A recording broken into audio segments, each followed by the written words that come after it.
ومن احسن قولا ممن دعا الى الله وعمل صالحا وقال انني من المسلمين۔ اور اس شخص سے بہتر بات کس کی ہوگی جو اللہ کی طرف دعوت دے اور نیک عمل کرے اور یہ کہے کہ میں فرمانبرداروں میں شامل ہوں۔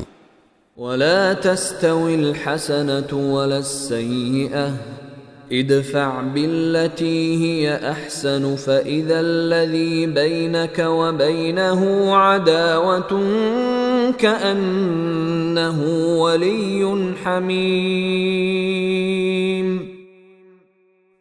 اور نیکی اور بدی برابر نہیں ہوتی، تم بدی کا دفاع ایسے طریقے سے کرو جو بہترین ہو، نتیجہ یہ ہوگا کہ جس کے اور تمہارے درمیان دشمنی تھی وہ دیکھتے ہی دیکھتے ایسا ہو جائے گا جیسے وہ تمہارا جگری دوست ہو۔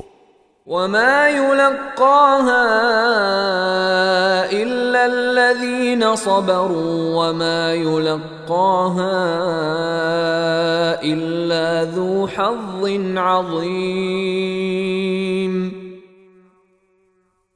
اور یہ بات صرف انہی کو عطا ہوتی ہے جو صبر سے کام لیتے ہیں، اور یہ بات اسی کو عطا ہوتی ہے جو بڑے نصیبے والا ہو۔